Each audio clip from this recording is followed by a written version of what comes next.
Hooray! Welcome to part 2 of the 2013 coverage of the VMAs on MTV's After Show. So this is Mia Fame's After Show. Okay, so I had to say it twice so you know that is the After Show. No, I'm kidding. But let's continue on talking about the performances. Actual show part 2. Get it. Of course, Justin Timberlake, as Jimmy Fallon said, he called him the president of pop. And that was really interesting for the fact that he really is like our generation's king of pop. The 20-minute performance, wow. That's all I have to say. I mean, that blew me out of the water. It was fab. The only issue that I had with the performance was I felt that he should have focused more on songs from the 2020 experience. Now, I know he had to kind of do a homage and kind of like this evolution of JT, which was cool, but I think that if he had pushed more, because the 2020 experience, there's like Mirrors and Suit and Tie, and that's it. I mean, I don't know any of the other songs. I mean, it's a short song. Well, it's a short album, and then a lot of the songs were really long, so I think that's why he made it a short album. So, hey, JT, come out with another album and add more songs. Your fans, your fans deserve it. It's been a while since Future Sex Love Sounds. And then, of course, in the performance, I noticed that JT, as much as his audience is really diverse, his dancers were not that much diverse. There were like a couple people of color there. But yeah, I was just kind of concerned about the diversity at the VMAs because, I mean, it was mainly a white show this year. And where were the rock and metal artists? You have Best Rock Video, and that went to 30 Seconds to Mars, so congratulations to them. But it was only presented at the pre-show, so that really shows how much MTV cares about rock and metal as a genre. You know what?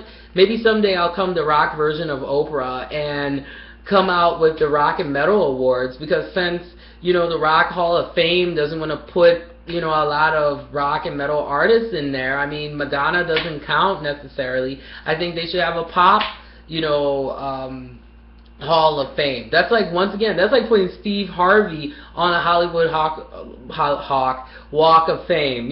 Steve Harvey doesn't really, really deserve that. So, I mean, that's just how I felt about that. And then he was kind of conceited, and he's like, yeah, you ready? And it's kind of like, look, I'm not sitting here constipated, waiting for you. Like, just finish the performance. It took up half of the show, and that's understandable because he did win the Vanguard Award. But, I mean, honestly, And then there was one part of the performance where the mic, like, he just grabbed the mic. Like, where did it come from? No explanation there. And, I mean, I will have to say, with all the complaining I'm saying about JT's performance, definitely one of the best of the night. Excellent. Excuse me. And then seeing NSYNC as a surprise, they all looked good. They were literally in sync. Ha. And it was wonderful. And yeah, I mean, it was kind of super racist, the show this year. I mean, Gaga opened, she's white, everybody was white. Bruno Mars, Kanye West, Kendrick Lamar, and 2 Chainz, those were like the people of color there. And then they kept showing Willow Smith and Will Smith and Rihanna. By the way, Rihanna, you kind of looked like a bitch at the show. I mean, you looked crabby. Like, don't show up if you're gonna look crabby. The spotlight's not always gonna be on you. And I mean, yeah, you're a pretty girl, so of course, But you had your time. You had Loud. You have this new album called Unapologetic. And look, I'm promoting you right now by saying it. So everybody has their time to shine. So if you're going to go to the VMAs, or if I were to go to the VMAs, I would stand up and clap for everybody. Because it takes a lot of work to be in this business called entertainment. And trust me, I know. Because being a reporter, sitting down, watching the show, and watching the pre-show, it takes a lot of time out of my day being a grad student, and I'm doing this because I care about bringing back intelligence and honesty and integrity in the industry, just hands down. And of course, Kanye West, well, before we get to Kanye, Justin said something like he did not deserve the award. Come on, Justin. You have this illustrious career, and you know you're getting recognized for it. I mean, at least Michael Jackson was humble about it. I mean, you know, not to say that he's not humble, but come on, seriously. And then, of course, Kanye West, I hate to say it, but it was the worst performance of the night. I mean, all he did was yell in a microphone and act like he was Jesus. You know, and that was it. I mean, it wasn't anything spectacular. I felt that he could have done a better job. And another question, where was Kim Kardashian? I mean, aren't you supposed to support your man? Like, I wonder where she was. Maybe she was there, who knows. And then, of course, Song of the Summer went to One Direction. I really can't stand One Direction. They're just these annoying pretty boys who are trying to act like NSYNC. And unfortunately, they're very popular. I don't really care for them. And then, of course, Kevin Hart came back being annoying. Kevin Hart, you're a comedian. You are not a music host. And the fact that he even hosted the VMAs kind of blew my mind. I was like, what? So, come on, seriously. And then Best Female Video went to Teen Swift, which I like to call her, Taylor Swift. Tired of her, tired of that pin-up girl look, really annoying.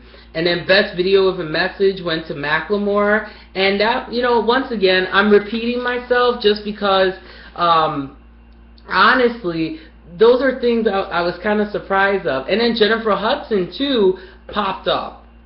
And I thought that was really cool. That was the biggest surprise. I was like, what's Jennifer Hudson doing here? You know, she's not nominated for anything. Kind of surprised Nicki Minaj was not there either, and Lil Wayne and all that, because it is for music, so I would assume they're very hard hitters that they would be there. Maybe there were some other things that came up. But she looked good. She did the dark lip, which was a good contrast from like the red lip and the more nude kind of Katy Perry look. And I'm glad Katy Perry is maturing. Like, I'm glad she's finally realizing that she has to get out of the peacock stage, which is good, And then Best Male Video went to Bruno Mars, so congratulations to him. He is a true talent. Loved his performance. Second best performance of the night. Honestly, I take it back. I tie it with Justin Timberlake's performance. It was out of this world. He sang Gorilla. It was amazing. I honestly feel Bruno Mars will be the next person to win the Video Vanguard Award. He is talented, talented, talented. And then, of course, alright, Drake's performance, it was okay. I didn't really care. It was really basic. It was kind of like a joke. I mean, it's like as if, you know, Drake was not being taken seriously. And then, Justin Timberlake for Video of the Year, final award of the night, Mirrors. I thought Robin Thicke's Blurred Lines. He didn't win anything, so that really shows that, you know, Robin Thicke has to kick it in high gear, and he blew his chance. I mean, the first time you're performing at the VMAs and you have Miley Cyrus rubbing on your butt. Lame. Lame. Lame. And then, of course, I must mention Katy Perry's being the final performance of the night. That was weak. This is how the VMAs should have been. First, Katy Perry should have performed because that whole boxing thing was kind of lame with the jumping rope. I mean, and she was under the Brooklyn Bridge. It's like, okay, good for you. I think she should have gone first, then Lady Gaga, get your pop block done, okay? And then from there, do the urban. Do your Robin Thicke, your Miley Cyrus combo. Well, actually have the Miley Cyrus and Robin Thicke combo, and then have Drake, then have Kanye, and then at the end have Lady Gaga as the surprise. I think that should have been the best way of opening it, because I think Lady Gaga's performance was not as strong as Bruno Mars and a lot of these other people, and Bruno Mars should have been pushed a little bit further in the show. Actually, I would have preferred for Bruno Mars to open the show because it was more of a stronger, more interactive, because when you think of the VMAs, you think of something that's really interactive. So once again, thank you so much for watching the coverage of VMAs. I really enjoyed it, but here are some afterthoughts. Number one, MTV, you guys present yourselves with diversity. There's been this huge push in media for diversity. We need more people of color. And here I am. Here are a lot of other people here on YouTube. And why don't you take us? You know, why are you only focusing on white talent this year? I didn't think that was cool.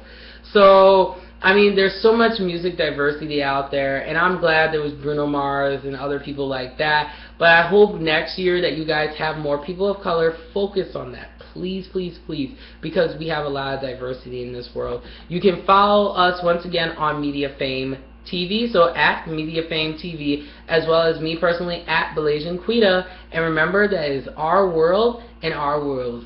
Our world and our rules. There we go. Thanks so much for watching. Bye.